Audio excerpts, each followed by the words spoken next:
أوصيكم ونفسي بتقوى الله.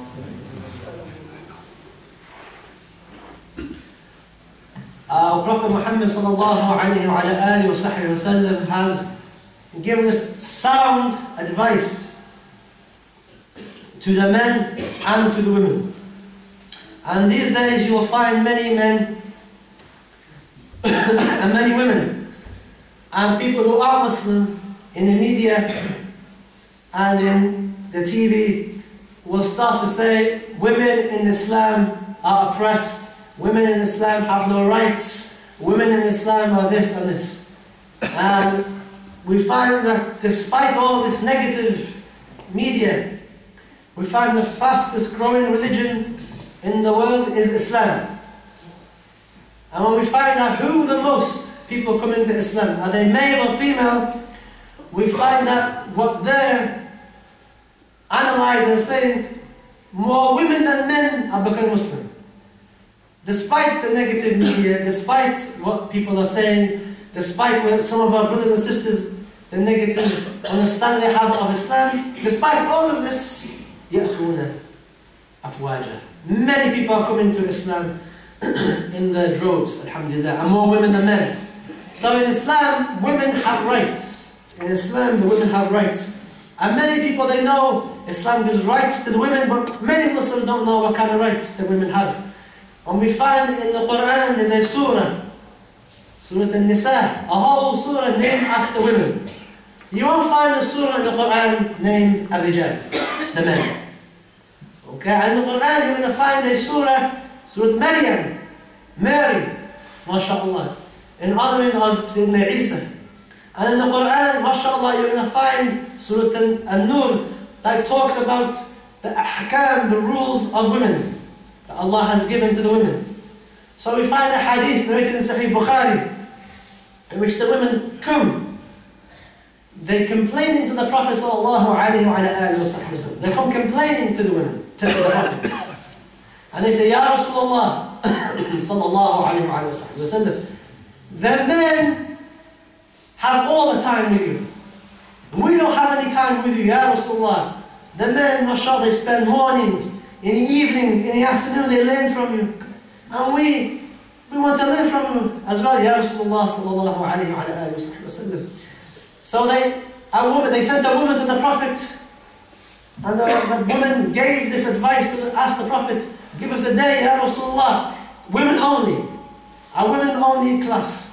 And the Prophet ﷺ gave them Tuesday as a day for teaching the women. So when the women came and they had a class with the Prophet ﷺ, they said, Ya Rasulullah, we have a question. And the Prophet said, what's your question? And the women said, the men, they go and they have this and they have all these things that they do and they gain all these rewards and they struggle fi sabilillah. And what do we have? Do we have anything where we can gain the same reward as the men fi sabilillah? And the Prophet ﷺ said, if you are obedient to your husband, and you are looking after your husband, you are pleasing to your husband, obedient to your husband in what is halal, and you seek his happiness, your husband's happiness, then you are on the same tariq, the same road as fi sabilillah, as the mujahideen. You get the same road. And the women became happy. And the Prophet ﷺ is saying, like, men have a different road to the women. A man can't raise children properly by himself. Very difficult for a man to raise. A child needs a mother. A child needs a breastfeeding. A man can't breastfeed. Allah gave this skill and this job to the woman, breastfeed. Man can't give it. A man can't give birth. The woman can give birth. A woman has lutf, has a softness that a man doesn't. So Allah has given a specific role to the woman. And the woman, she's the first teacher of the children. And Murabbiyah is the woman. The first educator of the children is the mother. And that's why when you get married, you have to pick the right woman to raise your children. If you pick the wrong woman, you're going to have the wrong teacher teaching your children the wrong things. So the Prophet ﷺ your children at home is a good thing. It's not a bad thing. Looking after your husband is a good thing. Protecting the home is a good thing. SubhanAllah, the women not forced to go out and work. The nafaqah is on the man goes out and work. The women, khalas, they can relax, sit at home and relax, alhamdulillah, look after the children. If a woman has to go and work and has to come back and look after her children, this is too much. She's doing double the job that the man does. And this is what people are now saying, Islam oppresses the women. Islam doesn't oppress the women. And we find in Islam that for a man, he has to pray all the time. There's no times where he can take a week off salah. He can take a week off asr. He can take a week off fasting. When we come to the woman, Allah Azza wa Jalla has given the woman a break. When the woman's on her period, Allah says, khalas, you don't have to fast. Relax. Don't have to pray. Relax. As for the man, no such thing. No such thing. Until he dies, he has to pray. Even if he's on his bed, and he's awake, he still has to pray, even by lying down. A woman, she has every month, a week and a half off. Where's the oppression in Islam? And a woman fasting, she's exempt when she's on her period. She has to make up the fasting though. And if she's heavily pregnant, she's exempt from fasting if she wants to. This is Islam. And they say, oh, the women now, the women have to wear the hijab. This is not right. That's what people say. Women have to wear the hijab. Why did the Muslim women wear hijab? Many people don't know why. Why is Allah in the Quran ordered the women to cover their beauty, their zina? Okay. So that men outside can't look at them.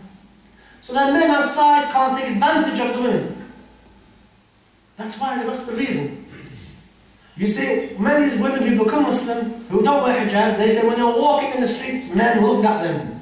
Men were blowing whistles at them. Men were flirting with them because of how they looked. But then when they became Muslim and they put the hijab and they wear loose clothing, the men don't look at them anymore. It's the same woman, but now she's covered. Men then respect her more. This is what Islam demands. So they say, oh no, this is oppression. Islam oppresses the woman. Well, how come the nuns in the churches, mashallah, are they oppressed? Nobody says the nuns are oppressed. Nobody says that these women who cover their hair in the churches, they're oppressed. People are bil'aks, people say, mashallah, these women are good women. And the men, people will respect the nuns. And when we say, we are women, we expect the same behavior that you give to the nuns to give to all the Muslim women.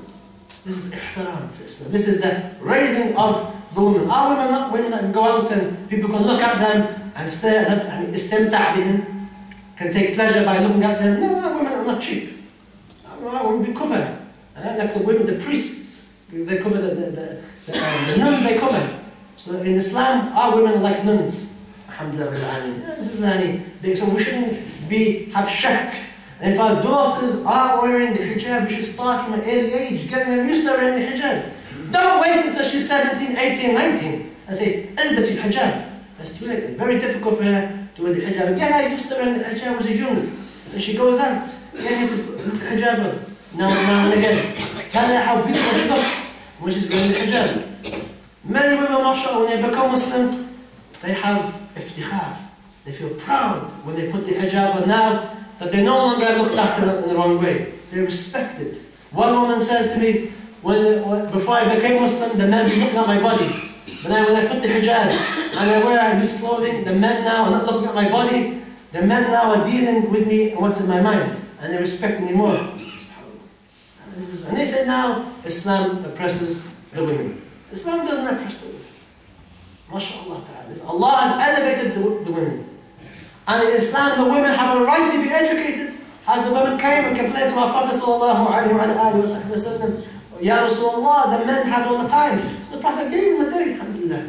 So women can be educated in Islam. We find the greatest women in Islam, our mother Aisha, Ummahat al-Mu'mineen, the mother of the believers. The Prophet sallallahu alayhi wa sallam taught her a lot. And we had a whole khutbah about Aisha last week. And we find a hadith, the Prophet sallallahu alayhi wa sallam telling the Sahaba, go and learn from her. telling the Sahaba, these men, go and learn from Aisha. It's a hadith sahih. To go and take your knowledge from her. She was a scholar of Islam.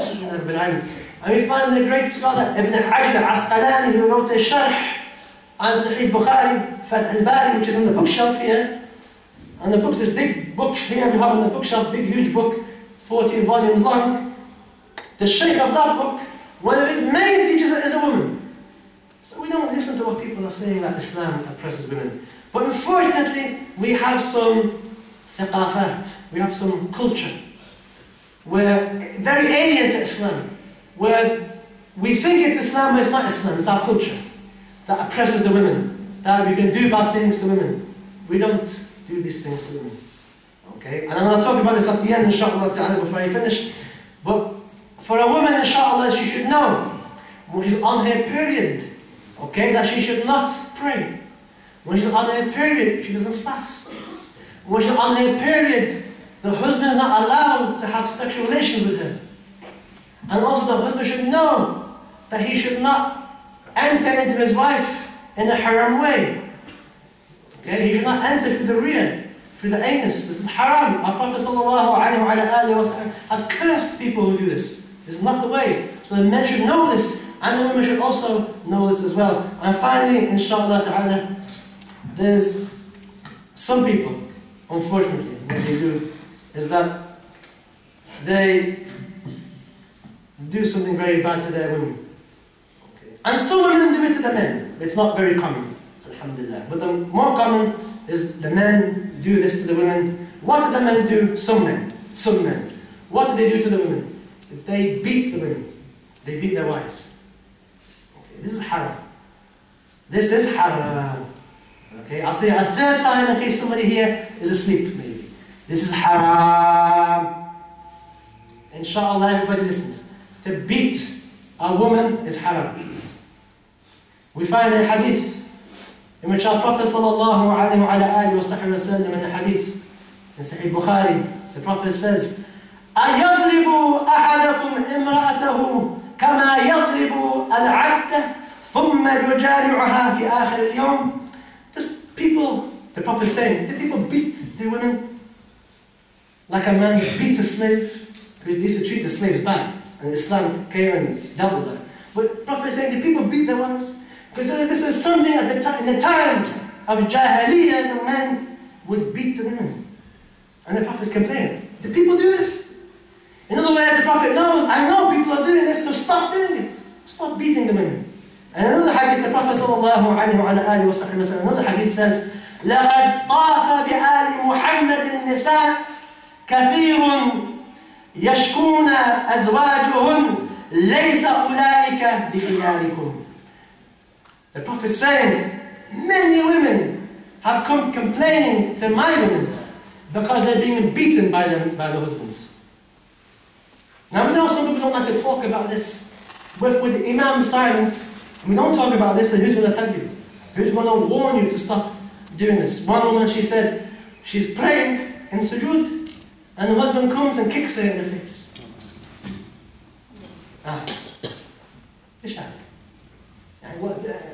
And al-ayb al-kabir, the big shame is that now men will say, it's in the Quran. It's in the Quran. Na'am, in the Quran. فَضْرِبُوهُنْ. Yes, but what does this mean? The verse of the Quran that says to discipline your wife. It's in the Quran, na'am, we know. I'm not stupid. The verse of the Quran talks about to discipline your wife. But in to discipline your wife, it doesn't mean to beat her with your hand. So what does it mean? The ulama say to lightly discipline. To punch and break her face, break her bones, blood, bruise, it's haram, haram, haram. And many ulama say it's better not even to do this, to discipline your wife at all. It's in the Quran. I'm not going to pretend it's not in the Quran. It's in the Quran, but as we have nowadays, people are taking verses of jihad out of context and going blowing themselves up. We have some people taking the verse of the Quran about how to discipline your wife and misunderstanding it and beating their wives and then standing up in media and in the courts and saying, this is my right. Islam gives me the right to beat my wife. Islam doesn't give you the right to beat your wife.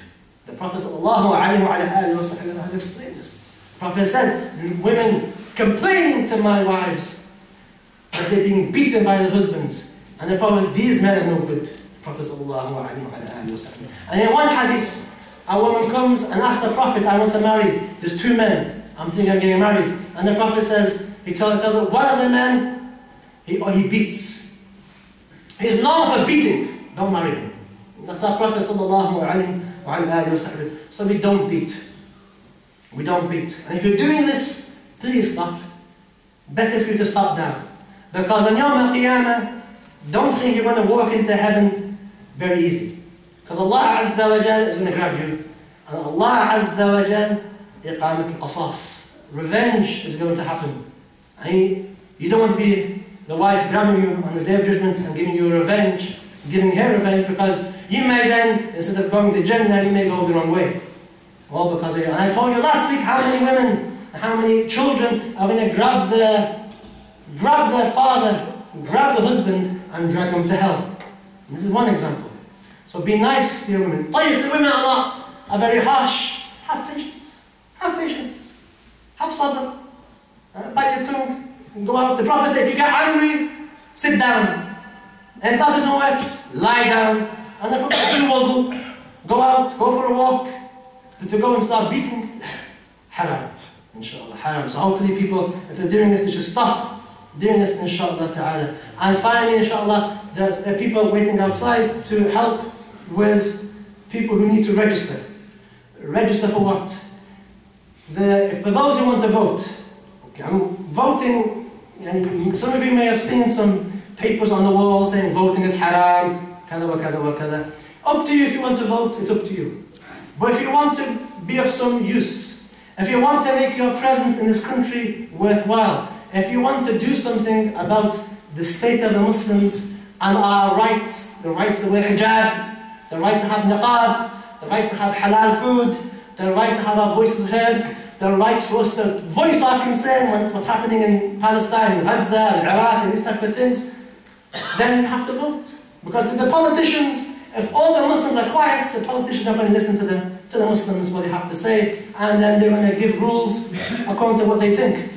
It's up to you if you want to vote. I'm not going to tell you who to vote for. You vote for whoever you want, who you think is best for the maslahah of the Muslims, both here and abroad, if you can find anybody, inshallah ta'ala. But it's up to you, vote whomever you want. But before you vote, inshallah ta'ala, you have to register, and there's people outside who are helping, will help you after the khutbah to register, because you can't vote unless you've registered. Then we have this, the bedroom tax. For those who have extra bedroom, there's a tax now. Very difficult thing. So if the Muslims want to use their presence and their numbers for the maslahah of the Muslims, then you have to use the right to vote. It's up to you, inshallah ta'ala. If you don't want to vote, don't vote. But if you want to vote, bismillah, choose the best party you think is going to serve you and the Muslims here and abroad, inshallah ta'ala. And obviously now, there's people voting for parties that are very racist, that don't want immigrants, that don't want people to come here, don't want Muslims, even Muslims to be here really, if you dig behind. So in order to take this vote away from these people, then use your vote, inshallah ta'ala. Have your voices and let them know that we're here. Inshallah, we have to be listened to. This is, they call it democracy. Then you have to listen to us, inshallah ta'ala, and you have to. We have concerns that we want to be dealt with here and abroad, inshallah ta'ala. عباد الله اعلموا أنه الأنفع من الإسلام في هذا الزمان من حسن حقتي تستوي وجهها واستغفر عنها الليل وطلقناها